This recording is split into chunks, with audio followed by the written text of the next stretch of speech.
할렐루야. 오늘 매일 주님과 함께 오늘은 찬송가 259장입니다. 예수 십자가에 흘린 피로써 부르며 시작하겠습니다.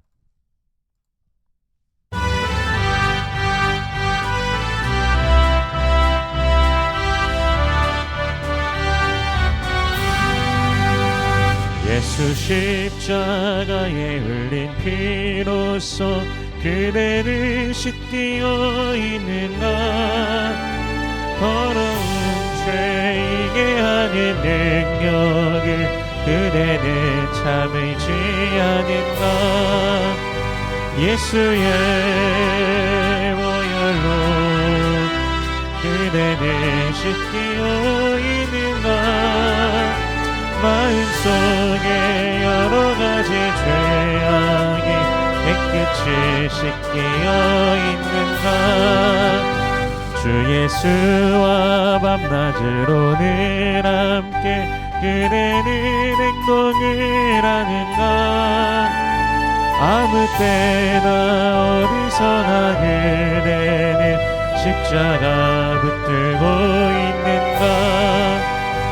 예수의 보혈로 그대는 씻기어 있는가. 마음속에 여러가지 죄악이 깨끗이 씻기어 있는가. 주님 예수 다시 올 때 그대는 영접할 예목이 있는가. 그대 몸은 거룩한 곳 천국에 들어갈 준비가 됐는가. 예수의 보혈로 그대는 씻기어 있는가. 마음속에 여러가지 죄악이 깨끗이 씻기어 있는가. 모든 죄에 더러워진 예복을 지금 나 주 앞에 와서서 샘물같이 솟아나는 보혈로 눈보다 더 희게 씻으라.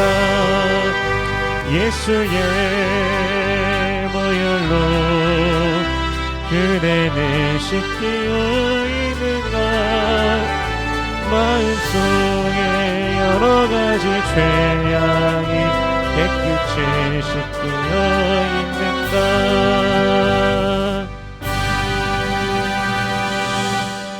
아멘. 오늘 매일 주님과 함께 우리가 함께 나눌 말씀은 욥기 21장 1절에서 16절까지의 말씀입니다. 봉독은 1절에서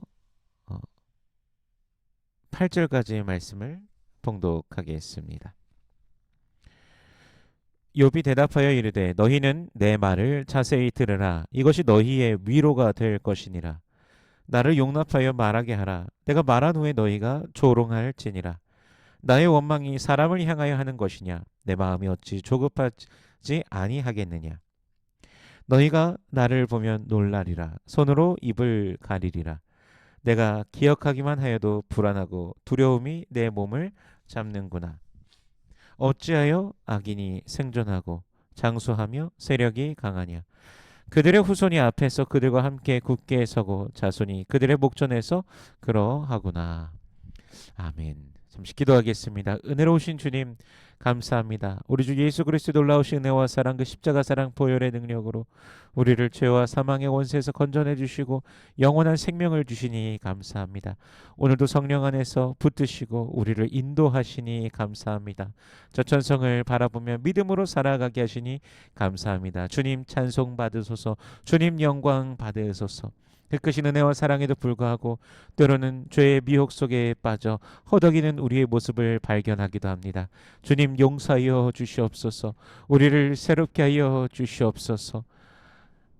이 시간 말씀을 대합니다. 성령께서 친히 이 말씀 조명하여 주시사 깨닫게 하시고 아멘으로 화답게 하시며 순종케 하시며 하늘로부터 내려오는 신령한 복을 누리는 모든 주의 백성들 되게 하여 주시옵소서. 감사드리며 예수님 이름으로 기도드립니다. 아멘. 소발의 말 뒤에 욥의 말이 시작됩니다. 욥은 친구들에게 자신의 말을 좀 들어달라고 합니다. 그렇게 한다면 그것이 바로 위로가 될 것이라고 합니다. 친구들은 사실 욥을 위로하러 욥을 방문하였지만 그간 욥에게 계속해서 훈계, 책망을 계속해서 늘어놓았습니다. 욥은요, 그들이 욥의 말을 들어주는 것만으로 자신에게 위로가 될 것이라고 말하고 있는 것이죠. 그리고 부디 자신이 말하는 것을 좀 참아달라고 합니다. 어, 자신이 말한 뒤에 조롱을 해도 좋으니 부디 좀 말할 수 있게 해달라고 합니다.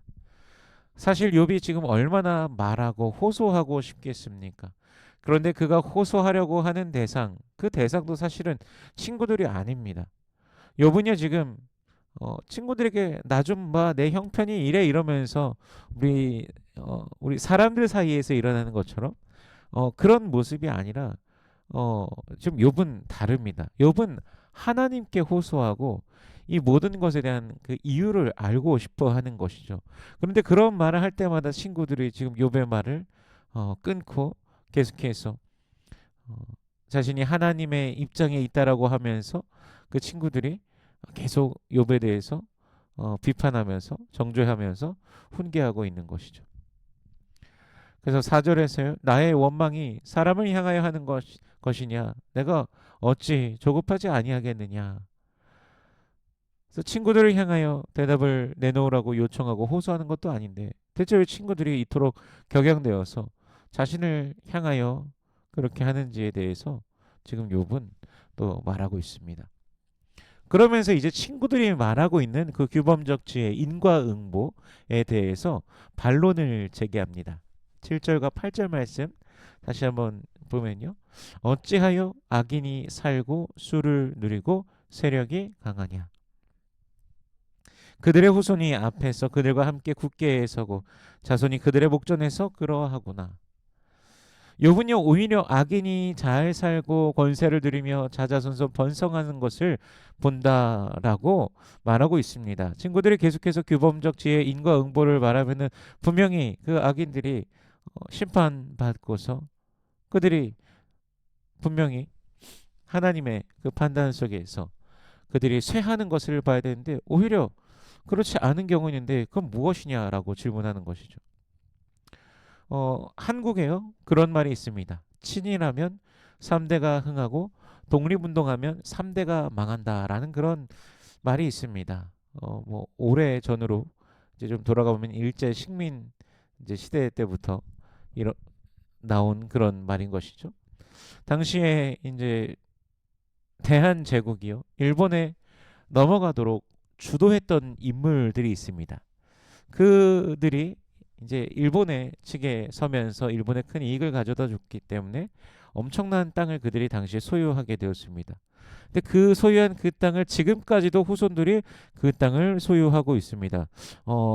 서울에서도 굉장히 많은 땅을 그들이 소유하고 있다라고 어디선가 들은 것 같습니다. 근데 반면에요 독립운동을 하던 자들은 재산을 몽땅 가지고 있던 당시에 아무리 부유한 사람이었어도요 재산을 다 팔아서 그 돈으로 독립 자금을 대었고 그의 후손들도 사실 어려운 삶을 지금도 현재 살아가고 있다라고 합니다.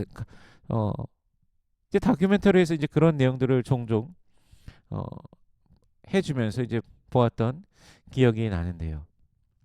그렇다면 당시에 이제 일본 쪽에 붙어서 친일을 하고 어, 대한민국의 그 뭐 외교권, 국교권 이런 것을 다 빼앗기도록 을사조약을 맺도록 협박하던 그 한국에서는 을사오적이라고 부릅니다. 그런 자들이 부유하고 후손들까지도 부를 누리는 것은 의인이기 때문이라고 볼 수 있겠습니까? 어, 욥은요 악인들의 인생의 마지막까지 아주 자세히 묘사하고 있는데요. 12, 13, 14절 말씀 읽어보면요. 그들은 소고와 수금으로 노래하고 피리불어 즐기며 그들의 날을 행복하게 지내다가 잠깐 사이에 수월에 내려가느니라. 그러할지라도 그들은 하나님께 말하기를 우리를 떠나소서 우리가 주의 도리 알기를 바라지 아니하나이다. 악인들이 인생을 즐기다가 죽음을 맞이하게 되며 하나님에 대해서 알고 싶어 하지도 않고 전능자에 대해 관심도 없다라는 것을 말합니다. 그들에 대해서 규범적 지혜로 어떻게 설명할 수 있을까요? 규범적 지혜로는 분명히 하나님께서 그들의 재물과 재산을 다 빼앗아 가시고 그렇다면 망하게 하셨어야 되는데 그렇지 않은 현실을 어떻게 친구들은 설명할 수 있을까요? 어, 아까 전에도 이제 한국의 그 과거 역사를 통해서 말했지만 독립운동을 하던 많은 우리의 선조들에게는 그들 중에는 기독교인들이 상당히 있었습니다. 모든 것을 다 내려놓고 우리 예수님께서 하나님과 동등됨을 취할 것으로 여기지 아니하시고 이 땅에 오셔서 종의 형체로서 사람의 모양으로 이렇게 나타나시고 죽기까지 순종하셨던 그것과 같이 조국을 위해서 또 자신의 모든 것을 다 내려놓고 자기를 부인하고 십자가를 지고 간 것이죠.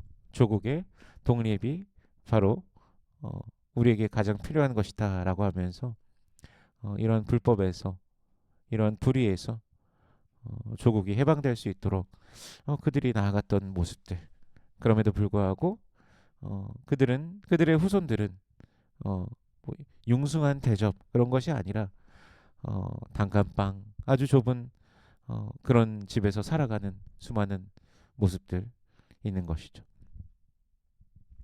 그래서 욥의 이 말을 들었을 때 이 설명할 수 없는 오히려 악인들이 더 잘 되고 흥왕하고 번성하고 누리는 삶을 욥이 이렇게 보여주고 말하는데 욥의 그런 말을 듣는다면 반대로 악인으로 사는 것이 낫지 않냐라고 또 누군가는 말할 수도 있을 것입니다. 예전에 한 교회에서 이제 청년들의 모임에서 어떤 목사님이 지도하면서 성경 공부를 하다가 기독교인으로서 살아가는 것이 참 힘듭니다라는 그런 말을 누군가가 했다라고 합니다. 지켜야 될 것도 많고 하지 말아야 될 것도 참으로 많고 예수 안 믿는 사람들은 세상을 저렇게 즐기면서 아주 그냥 모든 것 그 향락을 다 즐기면서 살아가는데 우리는 예수 믿으니까 이제 그런 거 다 하지 않지만 어떨 때 보면 참 그렇습니다라는 그런 말을 또 했다라고 합니다. 그래서 지금 어떻게 보면 욥의 이러한 말을 그냥 듣는다면 정말 그렇게 생각할 수 있는 사람들도 있을 것입니다. 아, 악인으로 사는 게 더 그럼 나은 거 아니냐. 근데 욥이 오늘 본문 16절에서 그렇게 말하죠. 그러나 그들의 행복이 그들의 손 안에 있지 아니하니 악인의 계획은 나에게서 멀구나. 그러니까 규범적 지혜에 대해서 반론을 제기하는 게 결코 악인을 옹호하거나 그들의 사고방식에 동조하는 것이 아니라 악인이 분명 번영도 할 수 있고 그들이 더욱더 누릴 수 있지만 분명한 것은 그게 그들의 능력 때문이 아니라 그 모든 것이 다 하나님의 주권 아래 있다라는 것을 말하고 있는 것입니다. 그러니까 인간은 이유를 모를 뿐 오직 하나님께서 통치하고 계신다라고 그가 지금 욥이 고백하고 있는 것이죠. 설명할 수 없는 것을 설명하려고 하고 아는 것처럼 말하려고 하는 것도 어찌 보면 교만일 것입니다. 욥의 친구들은 계속 그렇게 하려고 시도하고 있는데 그러나 욥은 설명할 수 없다라는 사실을 말하면서 주님 알고 싶습니다라고 하면서 호소하고 있는 것이죠. 우리는 어떤 위치에 있어야 될까요? 정의가 당장 보상받지 못하는 현실 앞에서 하나님을 더 깊이 붙잡고 더 여쭙고 더 구하는 우리가 되어야 될 것입니다. 악인의 형통을 바라보면서 부러워하면서 아첨하는 것이 아니라 오히려 그 길에서 멀어지길 구하며 주님 곁에 있기를 우리가 갈망해야 될 것입니다. 오늘도 의의 길을 걸어가는 우리 모든 성도님들 되시길 축복합니다. 오늘의 삶 속에서 주님과 온전히 동행하며 주께 영광 올려드리는 하루 되시길 주 예수 그리스도의 이름으로 축원합니다. 기도하겠습니다. 은혜로우신 주님 감사합니다. 우리 주 예수 그리스도의 놀라우신 은혜와 사랑으로 우리를 날마다 붙드시고 인도하시니 감사합니다. 우리를 구원하신 주님 그 은혜에 감사하며 오늘도 걸어가게 하여 주시옵소서. 때로는 우리의 인생 중에 악인이 형통하는 것을 보기도 합니다. 그러나 주님 그들에 대한 그 모든 것을 주님께서 그 뒤를, 그 후를 우리 하나님께서 이미 그들에게 심판이 있다라는 사실을 우리에게 알려주셨으니 우리가 또 주님을 바라보면서 믿음으로 걸어가게 하여 주시옵소서. 기도의 제목들이 있습니다. 주님 응답하여 주시옵소서. 우리 하나님의 살아계심을 날마다 만나며 누리는 주의 백성들 되게 하여 주시옵소서. 응답하시는 주님을 만나며 기뻐하는 모든 권속들 되게 하여 주시옵소서. 육신의 연약한 자들이 있습니다. 주여 치료하여 주시옵소서. 머리끝부터 발끝까지 우리 주님께서 온전케 하여 주시옵시고 새롭게 하여 주시옵소서. 치료하여 주시옵소서. 마음이 상한 자를 위로하시고 오히려 주님의 위로로 말미암아 기쁨이 넘쳐나게 하여 주시옵소서. 오늘의 인생 가운데도 주님께서 함께 하심을 믿습니다. 주님을 의지하며 신뢰하며 승리하는 모든 권속들 되게 하여 주시옵소서.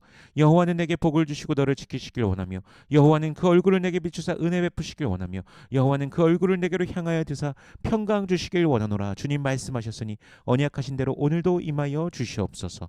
감사드리며 예수님 이름으로 기도드립니다. 아멘.